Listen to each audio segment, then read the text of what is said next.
শঙ্কর চৌধুরী বলে আমাদের পৌরসভার একটা স্টাফ, তার উপরে ডিম ছুঁড়েছিল আমাকে। এটা কলকাতায় আমরা যখন লাঞ্চের জন্য বেরিয়েছিলাম এই ওরিয়েন্টেশন প্রোগ্রাম থেকে, তখনই আমাকে একজন ওখানে সাংবাদিক বলেছিলেন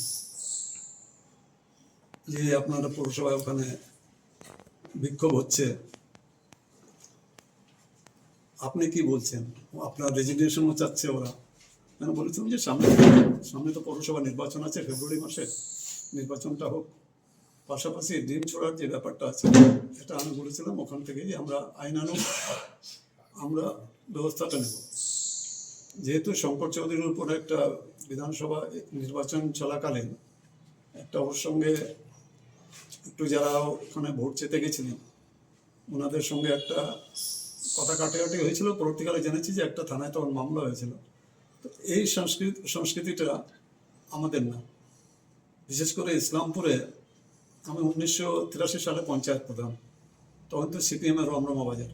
ইসলামপুরে ইলেকশনের সময় খালি রাজনীতিটা হয়, পরবর্তীকালে নিজেদের মধ্যে এরকম কোনোদিনই কালচার দেখা যায়নি। সিপিএমের টাইম আমি যখন পৌরসভার চেয়ারম্যান ছিলাম তখন অশোক ভট্টাচার্য উনি ছিলেন মন্ত্রী, ছিলেন পৌর দপ্তরে।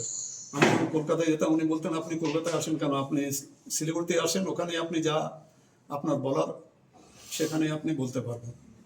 তো ওদিন যে ডিম ছুঁড়েছে সেটা ঠিক না। এই সংস্কৃতিও না আমাদের পশ্চিমবাংলা আর ইসলামপুরে তো কোনোদিনই এরকম ঘটনা ঘটেনি। এই ব্যাপারে আমি বলেছি যে ভাই আপনারা এর আইনানুগ ব্যবস্থা নিন। তবে এটা নিয়ে মিউনিসিপ্যালিটির যারা কর্মচারী সংগঠন তাদের সঙ্গে কথা হয়েছে, তাদের বক্তব্য হচ্ছে যেহেতু শঙ্কর চৌধুরী সেই সময় পুরসভা অফিসে কর্তব্যরত অবস্থায় ছিলেন, ফলে এফআইআর করার দায়িত্ব মিউনিসিপ্যালিটির চেয়ারম্যানের বা অথরিটির। আপনাদের এন থেকে কি সেটা মেনে নিচ্ছে? নিয়ম আছে যে এফআইআর তো বলতে হবে যে আমার সঙ্গে আমার পরে ডিমটা ছুঁড়েছে, সেটাকে ফরওয়ার্ড করে দেবে যিনি দায়িত্বে থাকবেন সেই দিন, তিনি সেটাকে রেলিভেন্ট পিএসএ আইসির কাছে সেটাকে ফরওয়ার্ড করে দেবেন। উনি এটা বলতে পারেন না কোনোদিন যে আমাকে আমার উপরে ডিম ছুঁড়েছে বা আমার কর্মচারীর উপরে ডিম ছুঁড়েছে, এটা না। যার উপরে ছুঁড়েছে তাকে বলতে হবে এবং সেই কমপ্লেনটাকে ফরওয়ার্ড করে দেবে যিনি দায়িত্বে আছেন, বা চেয়ারম্যান হোক, ভাইস চেয়ারম্যান হোক, ইও হোক, এফ হোক, তারা ওটাকে ফরওয়ার্ড করবে। এটাই নিয়ম আছে। রিভেরিফিকেশন হবে, যেটা রিজেকশন হয়ে গেছে সেগুলোকে চিফ সেক্রেটারি তো গতকালই 4 তারিখে চিফ সেক্রেটারি উনি একটা ভার্চুয়াল মিটিং করেছেন, সেখানে আমাদের উপস্থিত ছিলেন। পরে আমি ওনার কাছে কলকাতায় ফোনে কথা বলেছিলাম, উনি বললেন যে না, চিফ সেক্রেটারি বলেছেন যে ওটা রিভেরিফিকেশন হবে, যেগুলো হয়েছে ডোর টু ডোর রিভেরিফিকেশন হবে। আর 10 তারিখ পর্যন্ত একটা ডেটও করে দেওয়া হয়েছে, সেই 10 তারিখ মধ্যেই সেই রিভেরিফিকেশনটাকে কমপ্লিট করতে হবে। পৌর এলাকা বা বিধানসভা এলাকায় আপনারা কি কাউকে ডেজিগনেটেড অফিসারকে পাঠাবেন সেই সমস্ত ভেরিফিকেশন, নাকি পৌরসভা রাজ্য সরকার যেভাবে নির্দেশ দেবে, গভর্নমেন্টে যেভাবে নির্দেশ দেবে সেইভাবে রিভেরিফিকেশন হবে। যাদের হাতে দায়িত্ব থাকবে রিভেরিফিকেশন করার তারা রিভেরিফিকেশনটা করবেন, কিন্তু এটা বাড়ি বাড়ি গিয়ে করতে হবে। কতজনের নাম এসছে এরকম? এরকম আছে ভালোই হয়েছে, আমার যে 17টা ওয়ার্ডেরই আছে, 17টা 700-800 মতো হয়ে যাবে অ্যাভারেজে। তো এগুলা সব বাড়ি বাড়ি গিয়ে রিভেরিফাই করে যেগুলো আছে, যেরকম আইটি যার আছে সে ইন্টাইটেলড হবে না, বা জিএসটিতে যার এনরোল্ড আছে সে ইন্টাইটেলড হবে না, বা পাকা 3টা বাড়ি আছে, এরকম অনেকগুলো প্যারাফার্নালিয়াস আছে যেগুলো লক্ষ্মীর ভাণ্ডারে ছিল না। লক্ষ্মীর ভাণ্ডারে টাকাটা 1500 টাকা ছিল, কিন্তু লক্ষ্মীর ভাণ্ডারে ক্রাইটেরিয়াটা একটু ডিফারেন্ট ছিল। এর মধ্যে যেটা আছে যে এর মধ্যে আপনাকে 3000 টাকা আছে, কিন্তু কিছু যোগ্যতার ব্যাপারটা এর মধ্যে আছে, সেটাতে যারা যারা মিট করতে পারবেন সেই এলিজিবল ক্রাইটেরিয়াটা, তারাই সেই অ্যাডভান্টেজটা পাবেন। লক্ষ্মীর ভান্ডার নিয়ে যারা অভিযান চালিয়েছিলেন পৌরসভাতে, তারা বলছেন যে অনেক এরকম অন্নপূর্ণা ভান্ডার নিয়ে তারা বলছেন যে অনেকে দেখা যাচ্ছে যে চাকরি করে স্বামী, মহিলা মানে তার স্ত্রী অন্নপূর্ণা ভান্ডারের টাকা পাচ্ছেন না। সেটা তো এর মধ্যে অ্যাপের মধ্যে সেই অভিযোগ জানানোরও সুযোগ আছে।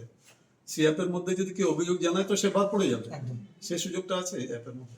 সরকারের প্রকল্প যেটা বিগত দিনে রাজ্য সরকার সেগুলো চালু করেনি, যেমন প্রাইম মিনিস্টার সিঁচাই কৃষি যোজনা বলে একটা প্রকল্প, সেই প্রকল্পে এবার বাজেটে 11,000 কোটি টাকা দেওয়া হয়েছে তার প্রকল্পের জন্য। এই প্রকল্প তো এর আগে কোনোদিনই স্টেটে লাগু হয়নি এই প্রকল্পটা। এরকম অনেক প্রকল্প আছে যেটা কেন্দ্রীয় সরকার প্রকল্প, সেটা স্টেট গভর্নমেন্ট যে কোনো কারণেই হোক তখন অ্যাপ্লিকেবল করেনি। এবার সেগুলো সবগুলোই অ্যাপ্লিকেবল হবে, বাজেটে সবগুলোই দেখানো হয়েছে। আমার মধ্যে আয়ুষ্মান ভারত আছে, কৃষি সম্বন্ধে অনেকগুলো প্রকল্প, যতগুলো সেন্ট্রাল গভর্নমেন্টের প্রকল্প আছে সবগুলোই অ্যাপ্লিকেবল হবে। অন্নপূর্ণা যোজনা 90 ডেজের একটা ডেডলাইন দেওয়া হয়েছিল যে 90 দিনের মধ্যে অ্যাপ্লাই করতে পারবে। এখনো যারা এলিজিবল আছে আপনারা কি সেই ব্যবস্থাপনা নিচ্ছেন যাতে তারা অ্যাপ্লাই করতে পারে অনলাইন বা অফলাইনে? প্রক্রিয়াটা কি চলছে? এখনো আরো নতুন করে করতে পারবে কিনা সেটা আমি বলতে পারবো না, কারণ এখন পর্যন্ত আমাদের কাছে আছে যে রিভেরিফিকেশন প্রক্রিয়াটাকে আগে শেষ করতে হবে। রিভেরিফিকেশন প্রক্রিয়ায় এটাতেই 28 লক্ষের মতো বাদ হয়েছে। এই 28 লক্ষের মতো যারা বাদ হয়ে গেছে তাদেরকে আবার রিভেরিফাই করে এদের মধ্যে যাদের যাদের পাওয়ার যোগ্যতা আছে তাদেরকে সবাইকেই এই রিভেরিফাই করে তাদেরকে দেওয়ানোর ব্যাপারটা রাজ্য সরকার দেবে।